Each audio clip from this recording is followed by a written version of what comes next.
Okay, how do we transform the joy of giving into inner peace? Good question. So I think it's probably a given that Buddhists in Singapore and Malaysia do enjoy giving, quite renowned for dana barami, as are the people of Thailand. Then how do we transform this into inner peace? So many people in the act of giving do already feel a certain amount of joy and happiness. What I guess this really comes down to is essentially we have to make a commitment to committing to a meditation practice. So as Lord Buddha teaches, dana, sila, bhavana, we have to practice our dana. For those who aspire to liberating their minds, to realizing nibbana, the path is abbreviated as dana, sila, and bhavana. So the dana is the foundation. It does produce merit. Merit makes the mind glad, and it makes the mind brighter. But the mind is still, and it does work against the tendency towards meanness and selfishness, and it can reduce greed. Of course, it depends how we practice dana. If people practice dana with the intention to become more rich, then dana isn't reducing greed.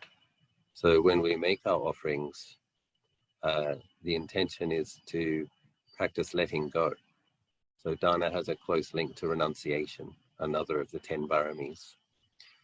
So we practice dana is the practice of relinquishing some of our wealth, some of our time, some of our talents, the various ways that we can be generous. Then in terms of having that translate into a peaceful mind, this is where we come to our bhavana. And also we shouldn't skip over the sila. We have to have our ethical precepts. We have to maintain a good level of virtue. I prefer the word virtue. And when you're a virtuous person, generous person and a virtuous person, when you come to meditate, you're not going to have too much to feel remorse about. That's very important. Lord Buddha explains in the process of developing samadhi, a good concentration, right, collectedness, sila plays an important role because a mind without remorse is a glad mind experiencing well-being. But if we are breaking precepts regularly, there will be feelings of we won't be proud of ourselves. We might be ashamed of some things or feel a bit bad. So keeping precepts is an act of generosity towards oneself. And it's also keeping a sila is actually considered to be a higher practice of dana. It's called the apaya dana, the giving of freedom from fear. So when we practice keeping our precepts strictly, those around us know that they can trust us. We're not going to lie or steal or cheat. And so there's a very close link to dana and sila. Sila is a higher practice of dana, but we need to have both. And the giving of things makes the mind glad.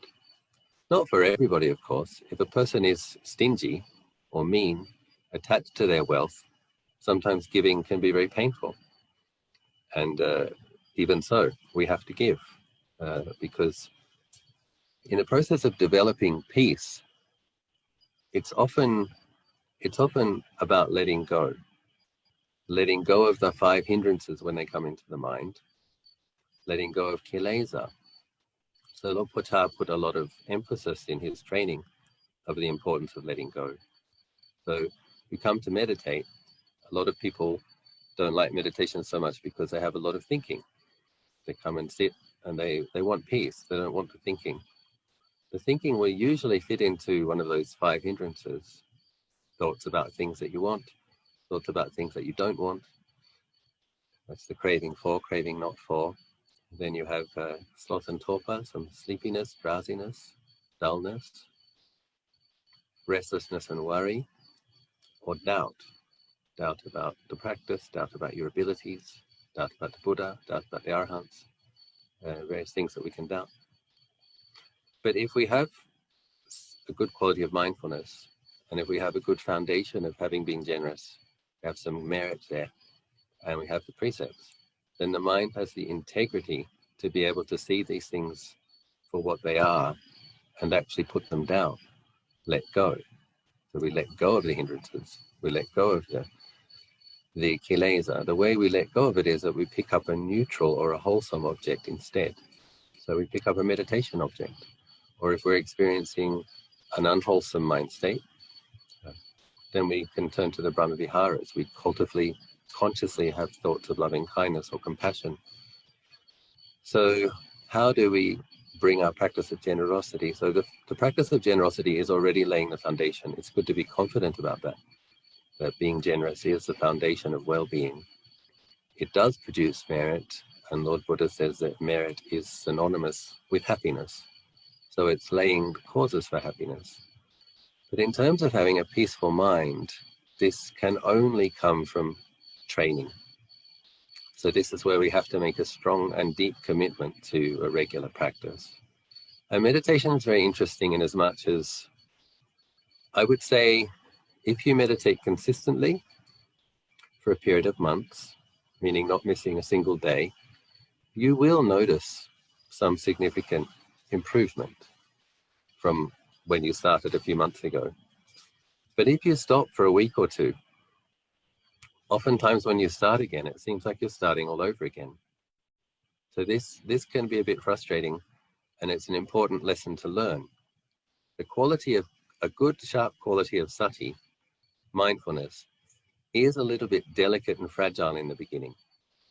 But if we are consistent in our practice, then it gets powerful over time. However, if something challenging happens in our life and we neglect our practice for a while, or we get a bit lazy, or we just get too busy and we don't do it, when you start, it almost feels like you're starting all over again. So one of the things that we have to learn is that to really get the results in practice, understanding the method is not so difficult.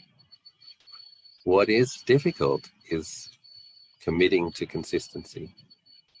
So it has to be something that we just do, and it's a non-negotiable thing. So here we have to look at our priorities, and most people these days are busy, and there's lots of things we can do in the modern world. And so we have to really consider several things. Do you want liberation? Do you want nibbana? Most people do, but often before they want that, they want a bit more happiness, a bit more financial security, a bit more well-being. So another question we can ask ourselves is, if the aspiration for liberation isn't very powerful in a unrelenting way, then sometimes we have to take some bitter medicine. And we have to ask ourselves, how many more lives do you want to be reborn? Some people, it's like, well, I don't mind 4 or 5 more as long as a couple of those are in heaven, The problem is, if we don't sow the causes for liberation, there are going to be thousands and thousands more lives. So sometimes we have to wrestle with our laziness. It's like you have to ask yourself, put it to a number that you can imagine. So maybe 1,000. If we don't commit to this training in a serious way, it will be more than 1,000. But let's just put it in a context that we can hold. Imagine 1,000 more births, 1,000 more first days of school, 1,000 more teenage years, 1,000 more arguments with parents, 1,000 more falling in love, falling out of love, being betrayed, betraying, the whole thing, aging, sickness and death, living through prosperity, good fortune, fame, living through famine, wars, separation from the loved, disease, pestilence, the whole samsaric thing. Now imagine in those 1,000 lives, I don't know, maybe 4 or 5 are in hell. Maybe 10 are ghosts. I'm assuming you're good people, so you're going to have mostly human and heaven realm rebirths. But Lord Buddha said, even if you're a good person who's been virtuous, where you get reborn, in general, we can talk about generalization. You can say that the general level of your mind throughout your life, if it was on a human level, that's the likely destination next life. If the general level of your mind was what they call a manusa deva, a human body with a deva's mind, keeping 5 precepts all the time, 8 precepts sometimes, doing retreats, chanting, brightening, gladdening your mind, making it like a deva's mind, then the likely destination will be a deva realm. And but Lord Buddha did say that that moment of death, it's like throwing up a stick in the sky. Because we all have good karma and because we all have bad karma that we've produced in the past, there's no guarantee which is going to ripen right at that precise moment. So we don't know which end of the stick is going to hit the ground. So if you're not a stream enterer, or if you're not a high-level bodhisattva who has control over your rebirth, we still haven't closed the gates to the lower realms. And so we really have to think about this. It's we're in a precarious situation in samsara. So sometimes we have to think of the advantages of practice, Buddha's teachings leading to heaven and beyond, and we have to think of the dangers of not practicing. And then when we come to meditate, because the talk's theme is how do we translate the joy of giving into the inner peace. So inner peace definitely comes from consistent meditation, but not every time and not straight away. So one of the big challenges that modern people have is our addiction to instant gratification. People can search on the internet and make it. Suppose you like music, you can listen to your favorite song. Suppose you like movies, you can watch your favorite movie instantly if you have this free time. And you can watch new music and new movies. You can keep kind of getting born into pleasures quickly, instantly, if you have Netflix or whatever. So a lot of people don't have much patience when they come to meditate, and there's a lot of thinking, and the thoughts might not be pleasant, and they're not thoughts that they want. But we have to be willing to sit with some unpleasantness. So Ajahn Chah talks about this as being the suffering that leads to the end of suffering. So whatever suffering you experience in your process of cultivating mindfulness and deepening your meditation, this is suffering which has some benefit. It's suffering that leads to the end of suffering. In fact, many, many benefits come from a daily practice. Even if there's unwholesome thoughts coming up a lot, or a lot of restlessness, a lot of worrying, you learn a lot about your mind states. Mindfulness is sometimes translated as truth discerning awareness. So it just starts to see things more clearly. And you might have been in denial before. You might not have known the actual quality or content of your thoughts. And when you come to meditate, you realize, oh, there's some really greedy thoughts, or there's some really nasty thoughts. And I remember I'd been a novice in Ubon at Wat Nanajat for about a year. And I told Ajahn Pasano that I was going to disrobe. And he said, why? And I said, well, I come to meditate and I just have all these lustful thoughts and these angry thoughts. And I just don't think I've got what it takes to be a monk, I told him. And he said, well, a year ago, did you have those thoughts? And I said, yeah. And he said, and a year ago, did you think they were really bad? No, not particularly. So he said, actually, this is growth. The mind can actually recognize what is wholesome and unwholesome. That is actually growth, a growth in mindfulness and clear comprehension. But we don't like it. We don't like seeing the unwholesomeness of the mind, but we have to, because seeing things clearly as they are, it's like this process of beginning to filter the mind, filter out the wholesome and the unwholesome. Lord Buddha said mental training is like refining gold. You have to take the black bits out. If you want pure gold, you have to kind of smelt and you have to refine and you have to take the silt and the other things that aren't gold. But in the end, what you get is gold. So how do we turn the joy of giving into the peace of meditation? Well, we do have to practice some patient endurance, and we do have to have firm resolve. If we just want, we use these words happiness and peace. Of course, we all want happiness and peace. But there's another phrase, isn't there, spiritual materialism, where we're doing practice because we want something. And it's like, yes, that's what gets us to our cushion.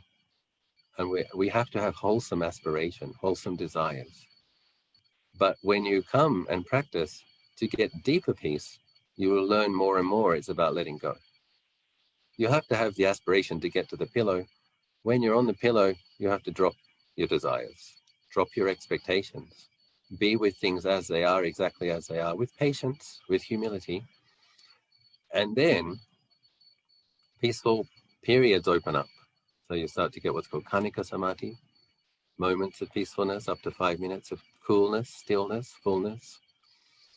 And then if we are consistent, as I was talking about, if we have a consistent discipline, well, then those periods will open in length, 15 or 20 minutes of deep, cool peacefulness. And if a person is consistent with their meditation over a period of years, those periods become more frequent and longer. But as I was saying, if you don't practice for a period of time and you get really, really busy, the hindrances come in and get thicker again, and the kilesas grow back again. And Tanajana Nun says that the Dharma wheel is actually, it's those 8 spokes of the Eightfold Path, is something which is turning in your heart and mind. It's not the list of the Eightfold Path. That's like a directions map. It's not the symbol of the Dharma wheel.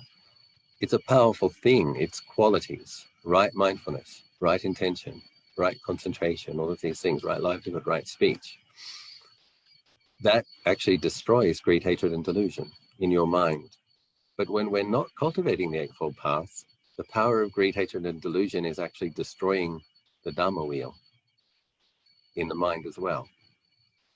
So for that Dharma wheel to get powerful, to really be turning in a way where it's weakening the hindrances, weakening the kilesas, the mindfulness, the concentration, the wisdom, the clear comprehension is getting more powerful. That's where the consistency is absolutely necessary. And then in general, the trajectory is things will get better. More moments of peacefulness, better quality of mindfulness, less quick to anger, quicker to stop ourselves if we're having some angry reactivity, more ability to forgive people, and less desire, or able to keep our desires and greed within healthy parameters, healthier parameters. But one meditation subject that Lord Buddha did recommend is the practice of chaganusati. This is one of the anusatis, so one of the reflective meditations taught by Lord Buddha, which is directly related to generosity. So, but again, in terms of being able to do a reflective meditation, you're going to need meditation skills. So with reflective meditation, it means picking up a particular train of thought and maintaining that train of thought in a focused and directed way. But we do need to have enough mindfulness to keep our reflection on that track, on that theme. And the meditation subjects that Lord Buddha recommended are all ones that lead the mind to wholesome, bright, peaceful states. So with chaganusati, it is recollecting the good deeds that we've done, the generosity that we've practiced. So if you have a temple that you regularly support, if you have charities and centers that you support, and you come to meditate and you consciously decide to recollect that. And then when you recollect the fact that you have given once a week for so many years, or you've kept extra precepts once a week for so many years, you've meditated every day for so many months, weeks, years, etc., you recollect the good things that you've done, simply with the intention of gladdening the mind, feeling confident and happy about the merits that you've produced, the skillful deeds that you've done. This is very wholesome. So this is one way that our generosity practice sows the causes for being able to be peaceful, content, and happy, is that we feel glad about the things that we've done. Of course, we have to have the mindfulness with clear comprehension when we're doing this, because we're not doing it to build an ego. We're not doing it so that we think, I'm so generous, I'm so wonderful, I'm more generous than other people, I'm more disciplined than other people. It's very important that we don't use it to start comparing. We're not comparing to anybody, and we're not trying to be special. We're just recollecting the good things that we did, and we're acknowledging that it was good, that it was skillful, that it produced punya, merit, and we're feeling glad about that. So if you do that for 5 to 10 minutes, then you might find that it's easier to be with your breath afterwards. And this is a huge gift that we give to ourselves if we are consistent with our generosity practice. It's a huge gift because you can always do that. You can always, the mind might be kind of crazy with a lot of thinking, a lot of worries. It might not be willing to be with the breath. But if you can pick up the fact that you have been consistently generous in various ways, place the thoughts on that wholesome track and feel glad about that after 10 minutes. And that can be recollecting the retreats that you've done, recollecting the day-longs, the 7-day retreats, the 10-day retreats, the pilgrimages, the katinas. Just keep recollecting, and it's like you're like looking at what you've done, and you're inwardly you're just sadhu, sadhu, sadhu, sadhu, sadhu, sadhu. That was good. Anumodana. You have mudita for your own good efforts.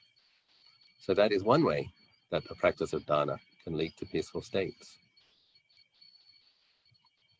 But remembering that we practice dana, that's a beginning.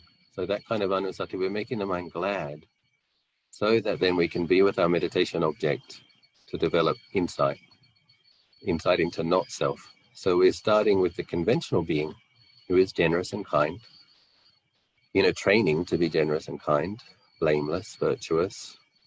And then when we come to the breath, trying to see the arising, staying for some time and ceasing, impermanent, not self nature of the body and mind. But gladdening the mind is a good start. So the other anusati is Buddha anusati. We can recollect the qualities of Lord Buddha, feel grateful for his sacrifice, for his huge offering, for everything he put into it, his legacy. The Dhamma anusati. That's what we do when we chant, isn't it? Qualities of the Buddha, qualities of the Dhamma, qualities of the Sangha. We're doing our Buddha anusati, Dhamma anusati, Sangha anusati. But Chaga anusati is another one of those, recollecting your good, virtuous deeds, gladdening the mind, bringing it to some peacefulness. And with regards deepening insight, the forest monk masters of the lineage in this day and age, it seems to me that they recommend body contemplation, seeing body parts, investigating body parts and seeing those body parts as elements, 4 elements. That seems to be what really deepens insight to a liberating kind of level, according to how I understand Ajahn Anan, Ajahn Chah, Ajahn Mahabua, Luang Por Man, how these bhikkhus have practiced.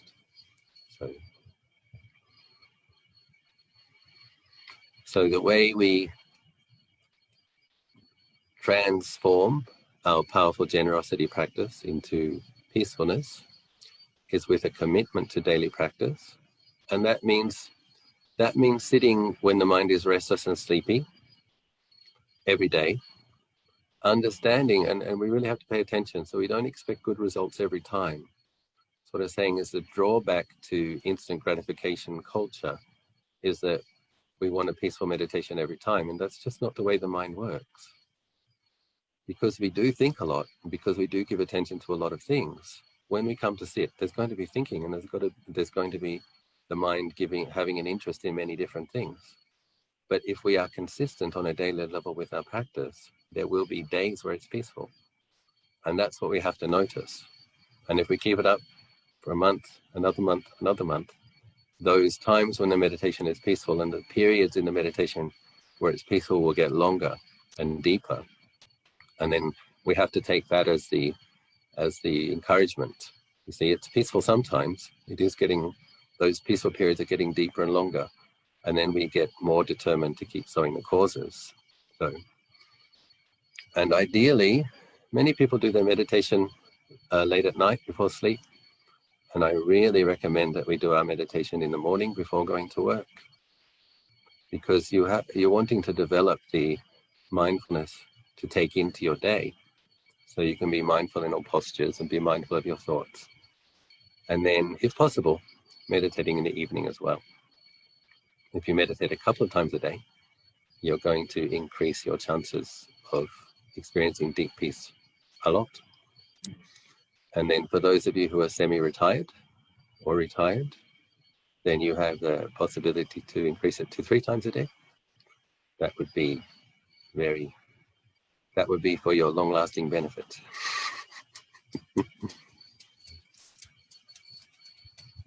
So I hope I answered your question.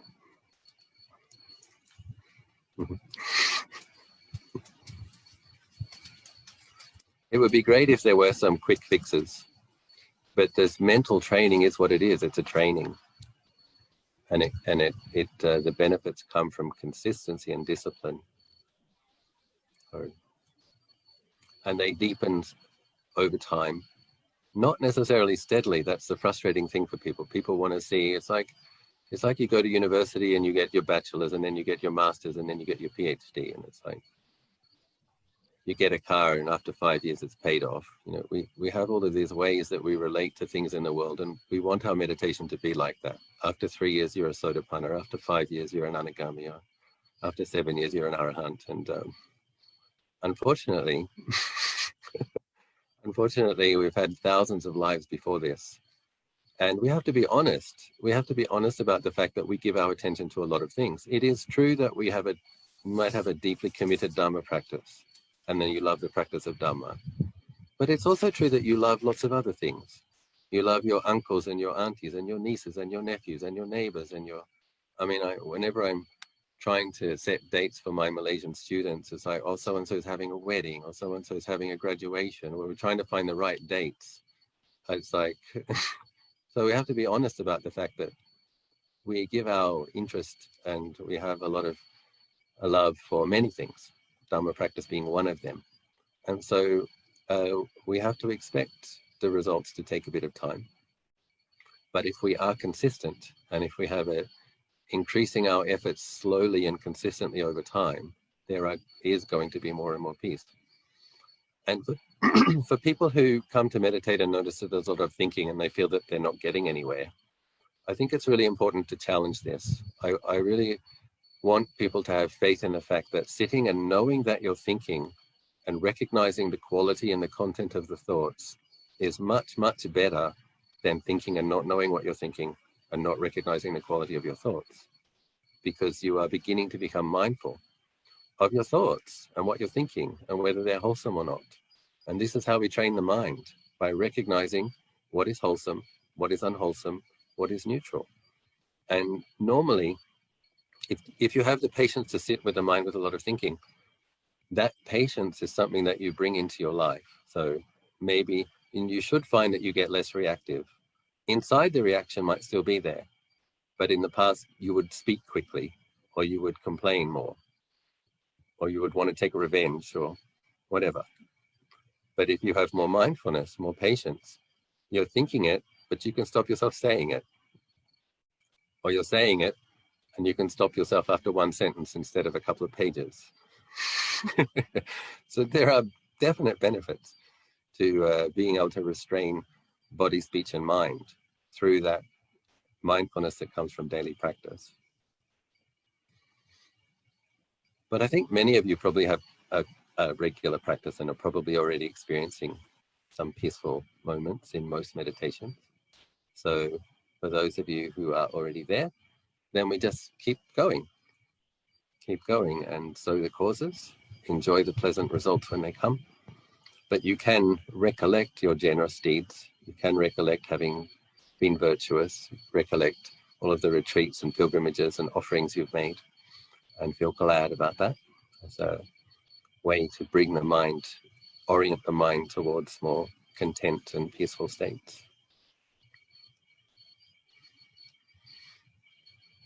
In general, it's these, from my conversations with people, it's like 8, 9, 10-day retreats and longer where people get deeper insights. So it's like the mindfulness has to get to a certain power that comes from the consistency and the sheer effort. Then the strong mindfulness becomes more powerful than the greed, hatred, and delusion. And then because of that, greed, hatred, and delusion falls away from the mind for periods of time. And people have an insight into the deeper reality, the pure, empty nature of the mind. As the Buddha says, mindfulness, when cultivated, made much of, leads to the deathless and merges in the deathless. So something that you can have a lot of faith in, but it's a subtle quality that develops slowly over time with consistent practice. But at the same time, even though it's subtle, it's also probably the most important single quality, because Lord Buddha, in one of those 7 weeks after his enlightenment, he was amazed with his results. He said, how did I do this? Realize the deathless, the unconditioned. And he saw it's just these 4 foundations of mindfulness lead to the deathless and merge in the deathless. So even if you think your mindfulness is a bit weak or not consistent yet, at least you know this is the thing which is going to liberate you.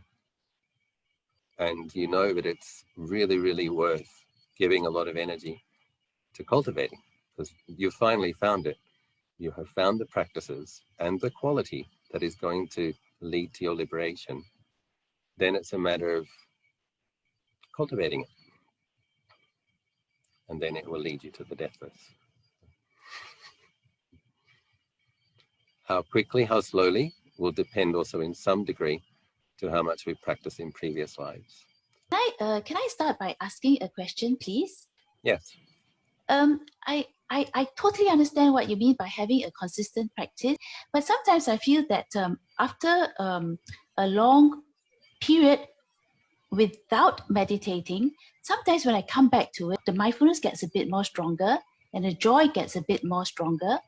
Yeah, but so I guess my point is, if you could, with your quality of mindfulness, if you could have recognized the willfulness, if you could have recognized the fault finding, and if you could have dropped that, and if you can, and if you continued with your consistent practice, then I think you will get deeper samadhi and deeper insights. But it's very important to recognize that.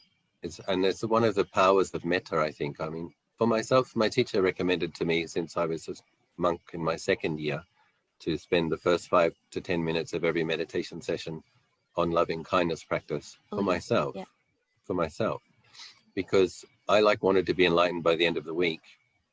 And sometimes I was getting quite wondrous results, but then the next day I'd be quite grumpy or depressed. And he was saying there was too much willfulness, and then you get the good results and you feel like you're getting somewhere, and then you get not so good results and you compare yourself to that and you get dejected. And loving kindness has this ability. A large component of loving kindness is allowing things to be the way they are. So it's like loving acceptance. You know, really, if you're spreading loving kindness into your own heart and mind, you have to love it and accept it the way it is. You know, loving kindness practice that's not the practice where you're looking at what is wholesome and unwholesome and trying to purify the mind. You're just starting with the goodwill. So I think most modern people probably I would recommend, I think most people need to do that, because it just takes the willfulness and the fault finding off the mind. It helps you to drop it from the mind, so that when you come to know the breath, you're really just applying mindfulness to knowing the breath with less expectations and less judgments. So to this day, I still do that. It was very good advice. I still do 5 or 10 minutes of metta at the beginning of every meditation session. And then the result is, you know, after 5, 10, 15, 20 years, you end up with a lot more metta than you used to have.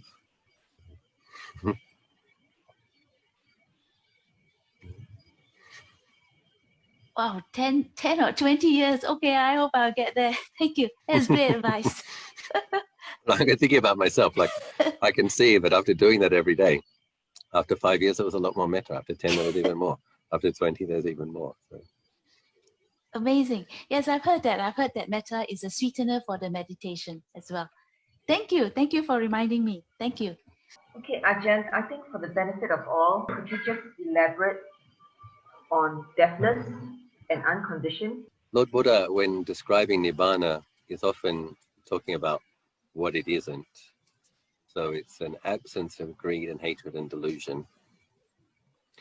When various traditions try to describe it, it comes down to having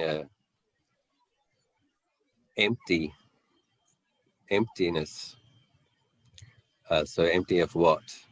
Empty of greed, empty of hatred, empty of the delusion of self.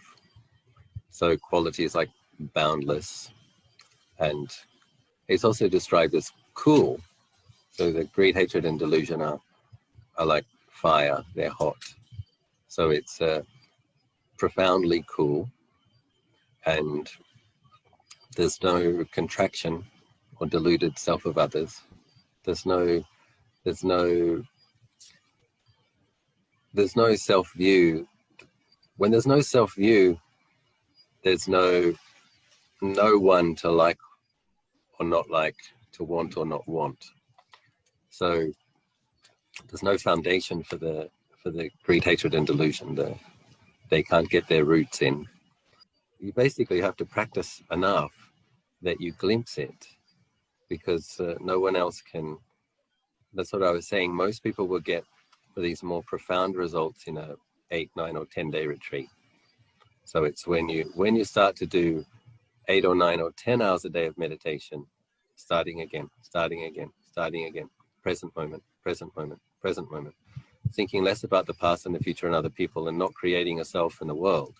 It's through not feeding the delusion of self and others that the mindfulness, and coming back to the object, that the mindfulness gets enough power that the greed, hatred, and delusion falls away from the mind for a few moments in the beginning, and then a person will experience, a practitioner will experience a mind which doesn't have the contraction of a self-view, and as practice, so that would be like a vipassana jnana, where a person just has a clear insight into the body is not self. There's no self there, and in having that insight, the feeling of being a self falls away from the mind, and you'll notice the absence of suffering, because without a self to crave for and to crave not, and without the delusion of a self, the mind is a very, very spacious, peaceful, aware, has an aware nature of aware, knowing, aware nature.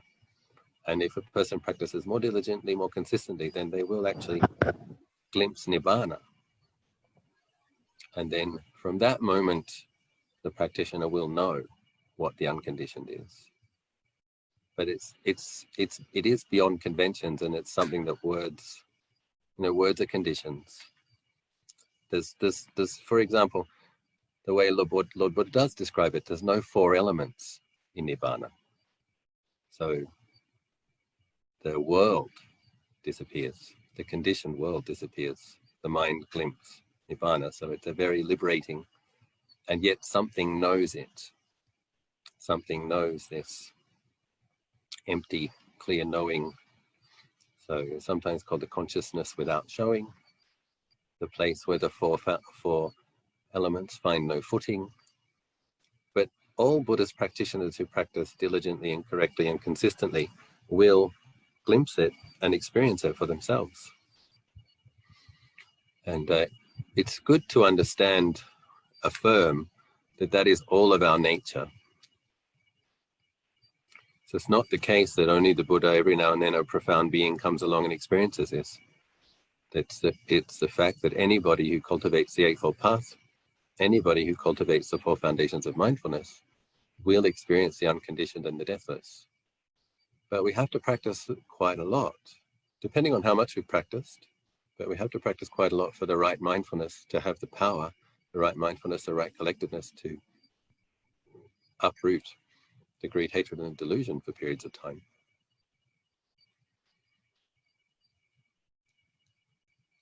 In the Zen tradition, they call it the base ground luminosity. In the Tibetan tradition, they call it the mind of clear light. There's various ways that it's described, but no description will get you there. Only practice will get the mind to the point where it experiences that.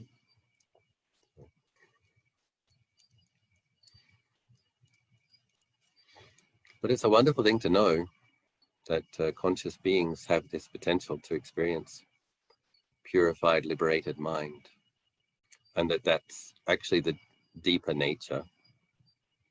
The greed, hatred, and delusion is something that affects the purity of the mind for a long period of time, obviously. But it is something that can be thrown off the mind, uprooted from the mind. And then what remains is that clear, knowing, liberated, blissful, unshakable peace. Namaste, Ajahn. Ajahn, you mentioned, how our attention is split across so many things. So we as lay practitioners, and there are certain things in terms of social obligations or just the way our life is laid out that we do need to attend to. How do we kind of gain back our mindfulness, both in this ordinary life and also increase consistency, not just from a sitting perspective, but also from an intention perspective? Yeah. So earlier in this talk, I was recommending the importance of sitting in the morning instead of the evening. So if you can, go to bed a bit earlier and then get up earlier. And so hopefully you can get up before the other people in your house get up. And you're giving yourself that time to establish clarity. So don't leave the phone in another room or put it on silent. Don't even look at it yet. Don't do things that send your mind out into the world, self and others, plans for the future, etc., news. Don't look at it. Get up, wash your face, brush your teeth, come, sit. And then if you can sit for an hour in the morning, you will find that despite your social obligations, you are going to have more clarity throughout the day. And then it's that clarity is what is going to help you see what's affecting your mind. And of course, at the end of your sit, with regards your question about intention, that's when we set our intention. I'm setting my intention. I'm a Buddhist practitioner that aspires to purify and liberate my mind. So I'm setting the intention to consciously reduce the power of greed, hatred, and delusion in my daily life, slowly but surely. So you have that intention. You set that intention each day. And then it's like a tuning fork. You've done your, it's like a singer has to practice their scales and uses a tuning fork to hit the notes right. You will notice when you're off note, no, that's not it. That's not it. That's going too much into the greed or too much into the delusion or too much into the hatred. You will, in setting that clear intention and establishing that clarity, you will recognize throughout the day when the mind's going off. Doesn't mean you can always bring it back to balance and stability straight away, but with training, you will be able to. And again, if you can sit again in the evening, because when you sit twice a day, when you come to sit, what you'll find is if you did say something you shouldn't have said, that's what will come up. You'll sit and you'll think, oh, I wish I didn't say that to so-and-so, or I wish I didn't do that, or I wish I didn't think quite so much about that. So it's that the bookends to your day. You establish the clarity, you set the intention. At the end of the day, you see how you did. Then that's going to become quite a powerful practice. But we do have to set the intention to be aware of our intentions. Set the intention, you're on Buddhist path of mental cultivation, weakening and uprooting greed, hatred, and delusion. And then you will see when other intentions come into the mind. And then we try to contain them. Sometimes it's just a matter of patient endurance. It's like the greed and the hatred is strong. It'll come up in the mind. It doesn't mean that you have to say it or do it. You just, sometimes many practitioners, I have the same experience. It's like there's three people in there. There's the good habits and the good things you want to do. There's the bad habits, the things you know you shouldn't do. And then there's that which knows them. And it's like, yeah, it's like the angel on one side and the devil on the other side. But if that knowing is established, the devils can come up and you can have your unwholesome thoughts and you can have your unwholesome desires, but you don't have to say unwholesome things and you don't have to do unwholesome things. And then those things just fall away from the mind according to their nature. They just arise and cease. If we have the patient endurance to just wait for them to cease. So morning practice, go to bed earlier, get up earlier, sit a bit longer, and then the clarity will come into your day, even if it's a busy day.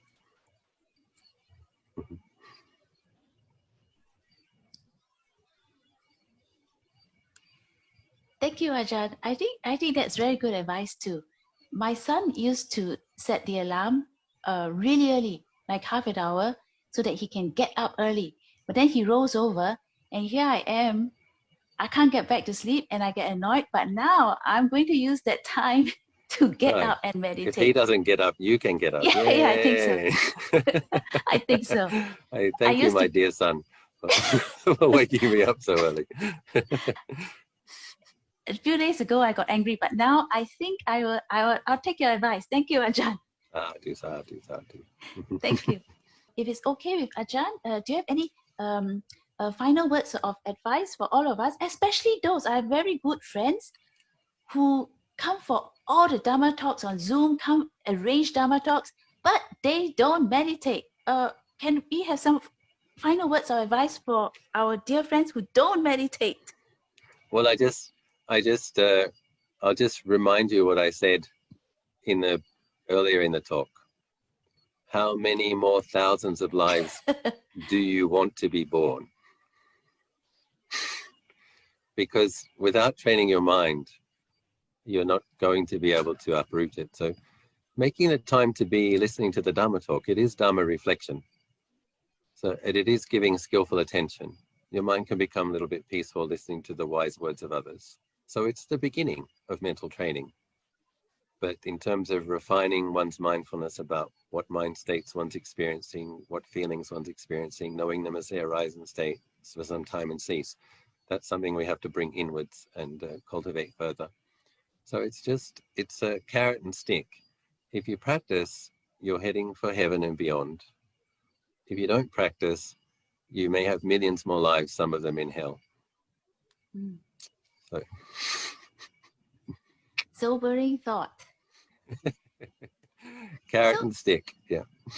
So, Ajahn, you would recommend the Buddho method? So, Bud and Bud on the in breath, Do on the out breath. Yeah. And then at deeper levels, let go of the Buddho. Can I say that? Yeah. So if the mind becomes peaceful, and that you feel like you don't need it anymore, you just allow it to fall away, and you take the peacefulness then becomes the object. The peacefulness, knowing the breath, that's the object. And but if the mind starts wandering and thoughts come back, you pick up Buddho quickly again. So. Thank you, Ajahn. And also to also follow the entire breath in and out, or just a spot over the lip where the air touches? So either, it really depends. So what I recommend is knowing nose, chest, abdomen for the first few minutes. Right. And then choosing one of those places where you can feel it most consistently. Yeah. Thank you, Ajahn. You're welcome. I think another question. Oh, great. Okay, Ajahn, I know you're sitting in front of a very huge Buddha. Could you just, is it possible to light up the place and see the Buddha or show us around? Well, This if you invite me again in Most about a month, definitely. this will be a room which has lights. So at the moment, I've just got one spotlight, and it's not that huge. It's 1 meter and 30 centimeters, but I can show you a bit closer. He's very beautiful. It's made of sandstone. So. Yeah. So is this place like an indoor place or an outdoor place? So it was an outdoor place, and I'm making it an indoor place. So. Is it the one that we see you in pictures that you're putting, laying the bricks? You see these bricks? I laid those bricks. So. Yeah. Sadhu. As a part of Ajahn Chah's training is that the monks do some of the work. So.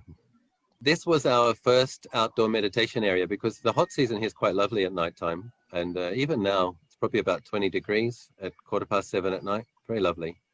And not many mosquitoes. In the wet season there are, but in this season, not many. But when I developed the Chedi area in a larger area, basically nobody came to this area anymore. and we just came up here to sweep the leaves.